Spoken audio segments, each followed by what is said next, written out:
E eu quero falar algo nessa noite a respeito das provações.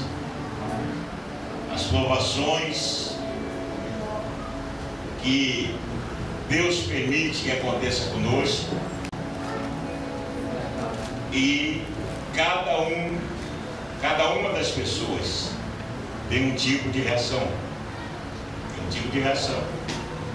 E dependendo da nossa reação, Deus, pela sua infinita misericórdia, nos aponta uma saída. Mas uma grande maioria de pessoas que se dizem ser evangélicas, quando vem a prova, eles não sabem o que fazer. E muitos ficam na beira do caminho. Qual é a promessa que temos dele? Eu vou estar com você todos os dias.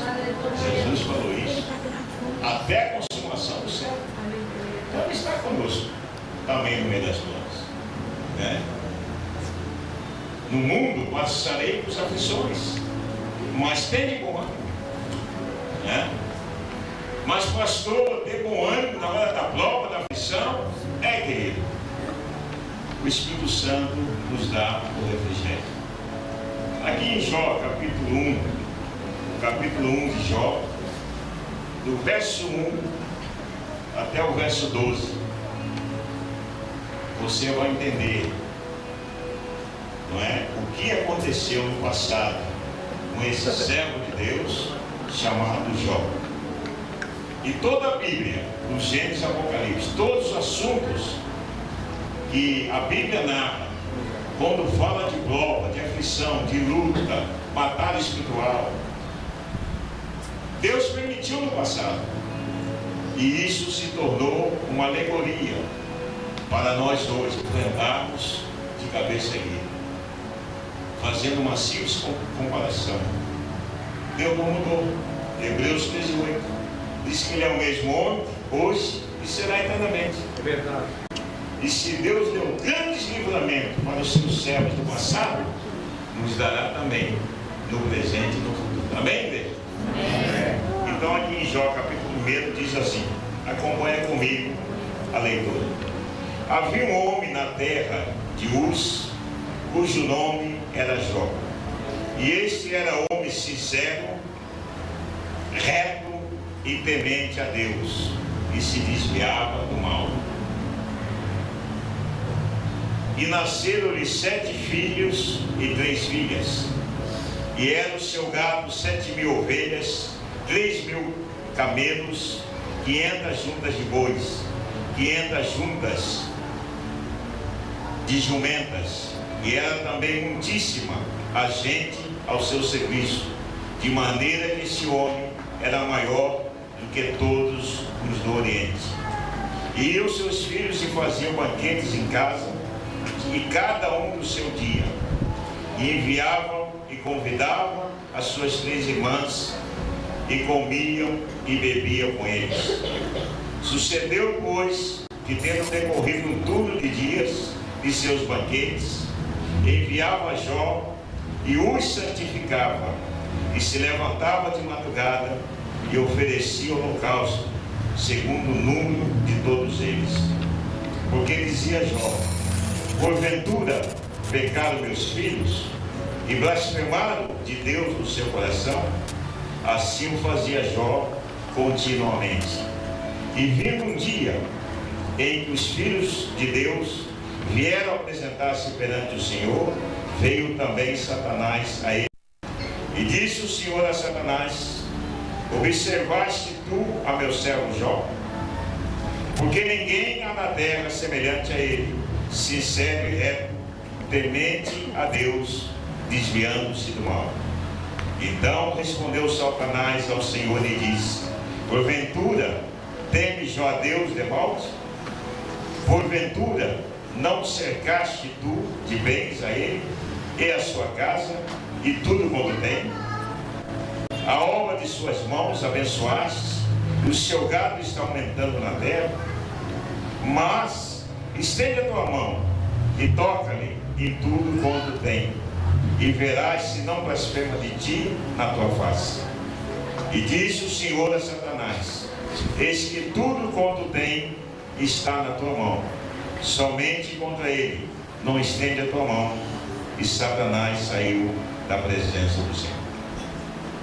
Então, 5 provas dentro desse contexto, as 5 provas que Jó teve, as 5 provas, para você entender. Talvez você está sendo provado na área financeira, no relacionamento conjugal, às vezes com o filho, no emprego, está no deserto, nas finanças, algum tipo de prova, não é? Você está passando. E Deus tem saídas, Deus tem soluções para cada um dos nossos problemas. Pontos a considerar: no capítulo 1, aqui a descrição de quem era Jó. Ele era um homem reto, sincero, temente a Deus e desviava do mal. Olha só a importância da vida deste homem.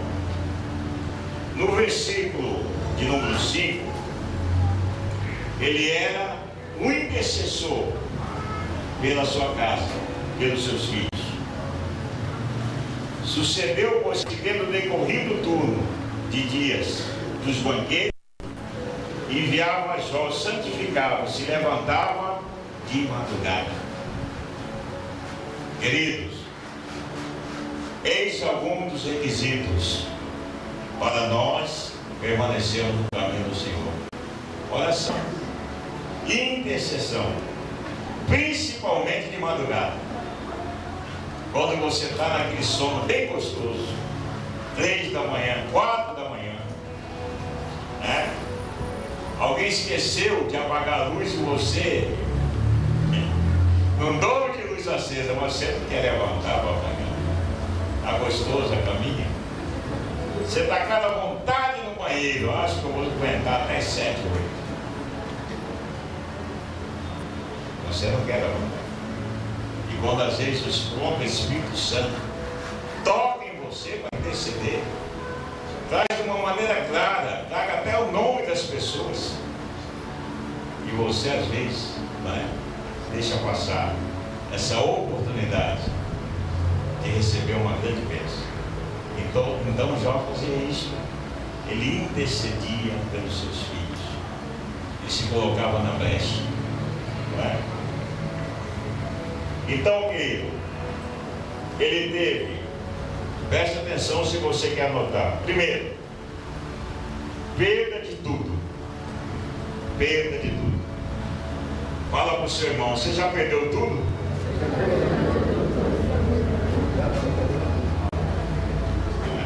Então aguenta firme. Fala para ele: então aguenta firme. Não se desespere, não. Isso que você está passando, pode dizer para ele: isso que você está passando é uma provinha. Apenas uma provinha. Dá glória a Deus. Todos os filhos, uma vez só. Terceira prova: veio a ele uma enfermidade. Veio uma enfermidade. E na enfermidade, como nós reagimos? Ficamos em desespero? Valorizamos mais os médicos? São, hoje, graças a Deus, no Brasil, fora do Brasil, tem grandes médicos. Mas eu costumo dizer: o médico não tem a última palavra. A última palavra, quem tem, é o médico dos médicos. Por que eu posso dizer isso? Por prova. No meu último estágio, antes de conhecer a verdade, antes de receber a Cristo como Salvador. Um médico, em 1978, lá em São Caetano, ele me deu apenas 3 meses de vida. 3 meses de vida. Isso em 78. Nós estamos em 2009. 31 anos. 31 anos. Se eu fosse acreditar e pegar essa palavra literalmente, dentro de 3 meses eu vou morrer, eu não estaria aqui hoje. E se vocês sabem que muitos morrem, porque o médico afirma, mas a doença da senhora, do senhor não tem mais cura. É questão de dias, de meses. E a pessoa acredita nisso. E deixa o desânimo. Mas quando a pessoa reage e ela vai buscar as coisas de Deus, ela entende que o nome do nosso Deus se chama Jeová Rafa. Eu sou o Senhor que te sara. Eu sou o Senhor que te cura. Ela vai buscando, ela vai orando. E da noite para o dia, do dia para a noite, o sobrenatural de Deus acontece. Olha, queridos, eu tenho viajado o Brasil inteiro. Olha, o que eu tenho visto de curas, de milagres, de coisas extraordinárias que Deus já fez e tem feito. Ele não para de fazer. Ele vai continuar fazendo na vida daqueles que creem. Na vida daqueles que creem. E chegou um ponto que a sua enfermidade, ela segue a boca. Ela segue a boca. E no desespero, não é? E para vocês entenderem bem, no desespero, ele chegava, não é? Para tentar acalmar um pouco aquelas dores, as chagas, aquela coceira terrível, até com cabo de telha, ele coçava, para aliviar um pouco daquela dor. Não é? E dentro daquela provação, a mulher dele chega e fala: blasfema do teu Deus, e morre. E ele fala: você não sabe o que você está dizendo. Você não sabe o que você está dizendo. E aí eu faço um alerta nessa noite. Vocês, mulheres, cuidado com que conselho você está aconselhando o seu marido. Que palavra que no momento de dificuldade você fala para ele. Que palavra? Você tem que ser a mulher sábia de Provérbios 14:1. Aquela que edifica o lar e aquela que dá uma palavra de ânimo para o seu esposo. Não é? Erga a cabeça, vamos para frente. Nem tudo está perdido. Deus está conosco. Não é? Você foi mandado embora, glória a Deus. Está escrito na palavra: a porta que Deus fecha, ninguém abre. Aquele abre, ninguém pode fechar. Então, se Deus fechou essa obra, meu querido, Ele vai abrir uma maior e melhor. Você tem que ser essa mulher que dê uma palavra de motivação para que o seu marido seja fortalecido. Como os maridos que chegam em casa ali cansado, ele vem com a cabeça a 1000 por hora, tantos problemas que enfrentou naquele dia. E chega em casa, não é? A primeira boa notícia que ele recebe: acabou o gás.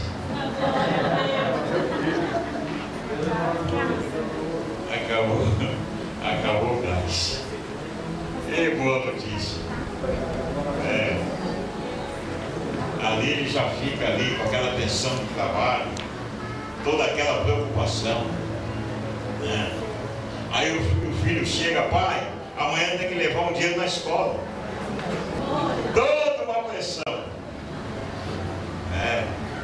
Então, queridos, vocês mulheres têm uma bênção muito grande.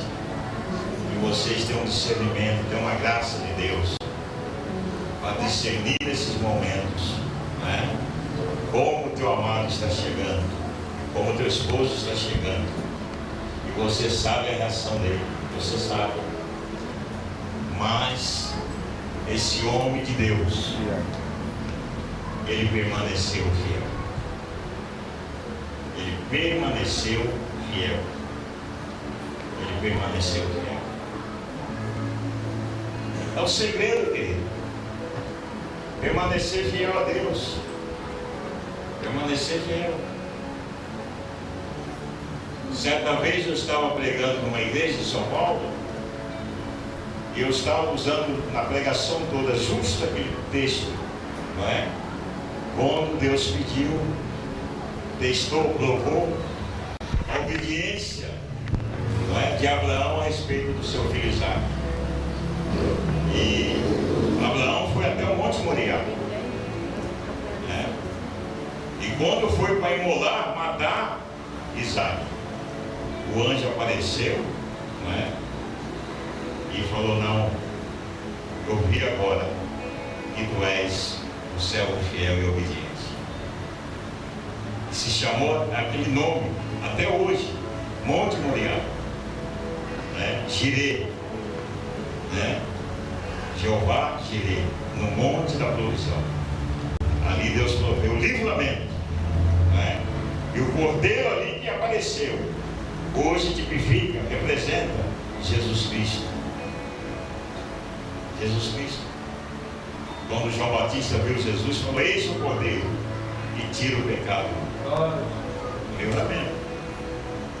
E eu estava falando nesse texto de louvação, e meu filho Samuel, que hoje está com 21 anos, naquela época ele era bebê. Ele tinha aproximadamente 8, 9 meses, mais ou menos esse tempo ainda. E no meio ali da pregação, veio a filha de um presbítero da igreja, falou assim: teu filho está passando mal. E quando eu olhei, o meu filho estava roxo, totalmente roxo. 300 pessoas ouvindo a palavra. Qual é a nação? Eu rapidinho disse assim para o presbítero e tal, e com o microfone de lado: meu irmão, me ajuda, socorre.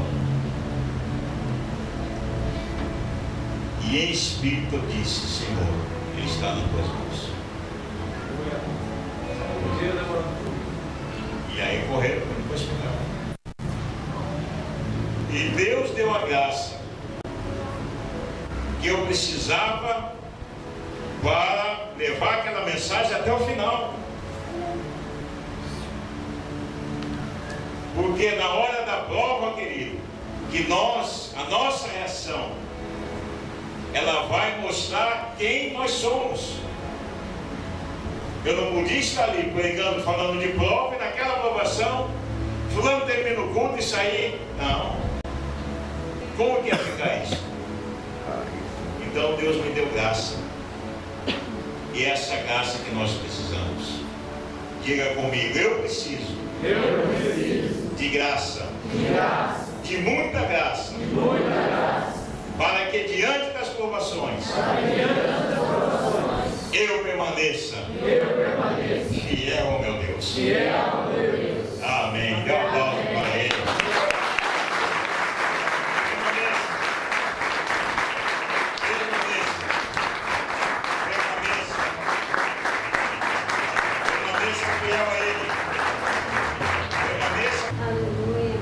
Cada prova surge um livramento. Cada situação surge um livramento. Surge um livramento. Cada prova surge um livramento. Deus envia um anjo, envia alguém para ir de encontro, para trazer a vitória. Mas temos que permanecer fiel. Terminei a pregação,